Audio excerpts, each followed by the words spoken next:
Il y a quelques temps, j'ai reçu un commentaire de quelqu'un me demandant un peu d'aide sur un projet. Alors oui, ça commence encore comme ça, mais promis, c'est pas du tout le même projet. L'objectif pour cette fois, c'était de contrôler une carte Arduino à l'aide d'une application sur un smartphone utilisant la liaison en Bluetooth. Donc dans cette vidéo, je vais te montrer comment communiquer entre une carte Arduino et un smartphone en utilisant le module HC-05. Donc cette fois, plus précisément, on va apprendre à lire une donnée envoyée depuis le smartphone sur la carte Arduino. Donc on va principalement travailler sur la réception de données directement sur la carte. Si jamais pour tout ce qui est du matériel que j'utilise dans cette vidéo, eh bien tout sera référencé directement en bas dans la description. Bref, pour commencer, il faut comprendre comment utiliser le module, et ça du câblage jusqu'à la réception de la donnée sur la carte. Pour ça, on peut voir que le module possède 6 pattes, respectivement State, RxD, TXD, GND, VCC et EN pour Enable. On peut tout de suite mettre de côté les pattes EN et State, on n'en aura pas besoin aujourd'hui, donc on va pouvoir les laisser libres. Ça va nous faciliter le câblage et c'est quand même pas plus mal. Par contre, on va quand même devoir relier les autres câbles à notre carte Arduino. Moi j'utilise une Arduino Uno, mais encore une fois on peut suivre avec d'autres cartes, il faudra juste adapter un peu le câblage tout simplement. Donc la patte RxD, on peut la connecter au pin digital 10 de la carte.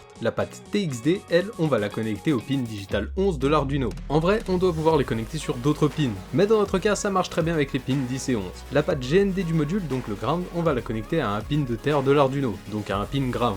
La dernière patte à connecter du module, c'est le VCC, et cette patte on peut la connecter au plus 5 volts de l'Arduino. Juste quelques petites précisions par contre. Pour la patte Enable, donc EN, comme je l'ai précisé plus tôt, ça va être une patte qui va te permettre de déterminer le mode de fonctionnement directement du module. Si on met cette patte à l'état bas ou en non connecté comme dans notre cas, on aura ce module du coup en mode de fonctionnement Data Mode. En gros, c'est ce mode qui va permettre la communication entre le smartphone et le module. L'autre mode, on l'obtient si on met le pin EN à l'état haut, donc s'il alimente, il passera en mode AT. Et ce mode AT, il nous permettra de contrôler les différents paramètres du module HC5, comme par exemple modifier le mot de passe du Bluetooth. La patte State, elle permet de voir si le Bluetooth fonctionne correctement, mais en vrai on peut vite se rendre compte, d'où le fait qu'on la laisse libre aujourd'hui. Maintenant que tout est connecté, on va pouvoir faire ensemble un petit exercice. Tout d'abord, je veux recevoir la lettre A sur ma carte Arduino. Je dois donc envoyer par Bluetooth la lettre A à ma carte Arduino, et après elle m'affichera un message dans la liaison série. Et ça va me permettre de vérifier qu'effectivement j'ai bien envoyé la lettre A sur ma liaison. On va donc commencer par programmer la carte afin de recevoir la lettre A par la liaison Bluetooth et l'afficher ensuite dans la liaison série.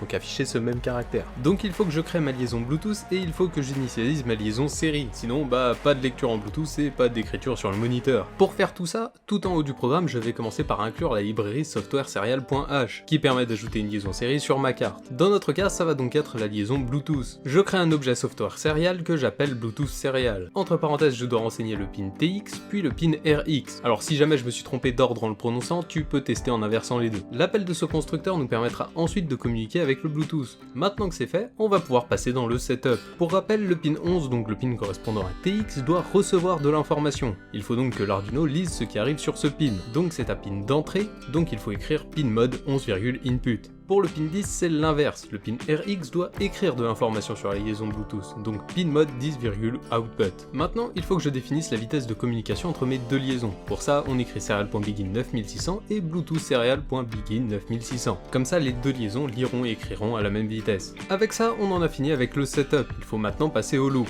Dans le loop, il va falloir que je lise sur la liaison Bluetooth pour pouvoir ensuite réécrire ce que je viens de lire dans la liaison série. Donc on va pouvoir l'afficher sur le moniteur série. Comme je ne veux lire qu'un seul caractère et pas une chaîne de caractères dans notre cas, il faut que je définisse une variable de type char qui devra donc contenir le résultat de la lecture sur la liaison. Donc je crée une variable char var et je lui attribue la valeur z. On le fait avec des apostrophes, sinon c'est interprété selon un type string et c'est pas du tout ce qu'on veut. D'ailleurs, si je lui attribuais la valeur z, c'est pour savoir ce qu'il y a dedans. C'est pas obligatoire, mais ça peut m'aider à débugger si jamais j'en ai besoin. Maintenant, il faut que je vérifie si la liaison Bluetooth est ouverte. Si c'est le cas, il faut que je lise ce qu'il y a écrit dessus. Pour ça, on écrit if bluetooth serial.available si la liaison Bluetooth est disponible. Dans le if, on va stocker la lecture de la liaison dans la variable char, donc on écrit var égale entre parenthèses char, comme ça on va pouvoir caster la valeur retournée en char, bluetooth serial.read. Maintenant, d'après mon but initial, il faut que j'écrive dans le moniteur série la valeur de ma variable si elle est égale à A. Donc à la suite de ma lecture, on va ouvrir un nouveau si. Alors, if var égale A, alors on va écrire var dans la liaison série avec la fonction serial.println. Et maintenant que tout ça a été codé, il faut bien voir si ça fonctionne. Pour pouvoir faire ça, j'ai donc installé sur mon téléphone Android une application qui s'appelle Bluetooth Terminal HC05. Si jamais, je te mettrai aussi le lien dans la description directement pour que tu puisses tester par toi-même. Donc pour pouvoir vérifier que tout fonctionne bien, je vais devoir commencer par appairer mon téléphone avec le module. Pour ça, on ouvre le paramètre de Bluetooth et on cherche le module HC-05. Une fois qu'on l'a sélectionné, on va pouvoir commencer par entrer son code. Si jamais tu le connais pas, eh bien c'est soit 0000, soit 1234. En tout cas, c'est les deux mots de passe qu'il va pouvoir prendre par défaut. Une fois que tout ça c'est fait, on va pouvoir commencer par écrire sur la liaison Bluetooth avec le téléphone. Et on peut voir que ça fonctionne plutôt bien. Pour agrémenter tout ça, on va faire un deuxième petit exercice plutôt simple. On va allumer une LED si on reçoit le caractère A, et on va éteindre cette même LED si jamais on reçoit le caractère B. Pour ça, on va conserver le précédent câblage, mais on va tout simplement ajouter une résistance et une LED sur le pin 6 de l'Arduino. Dans le code, on va pouvoir définir dans le setup le mode de fonctionnement du pin 6. On veut écrire l'état de la LED, que ce soit pour l'allumer ou l'éteindre, donc dans le setup, on met pin mode 6, output. Pour allumer ou éteindre la LED, j'ai préparé une fonction avec un paramètre d'entrée correspondant à la trame reçue par le Bluetooth. Donc ce paramètre va être de type char, et dans cette fonction, on va vérifier si la trame est égale à B ou égale à A, et elle va allumer ou éteindre la LED en fonction de cette trame. Maintenant que cette fonction est déclarée, on peut l'appeler dans le loop à chaque fois qu'on reçoit un nouveau caractère par la liaison Bluetooth. Et avec tout ça, j'ai fini mon câblage et mon programme, donc on peut enfin voir si tout fonctionne. Si j'envoie un A, la LED s'allume,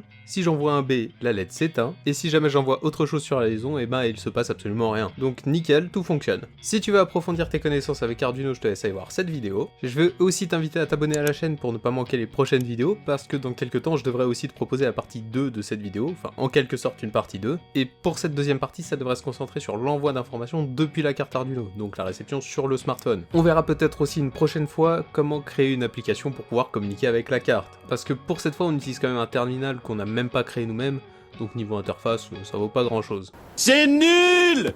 Surtout que là, c'est pas du tout modulable pour nous. Bref, moi je te dis à la semaine prochaine, c'était Survel, ciao!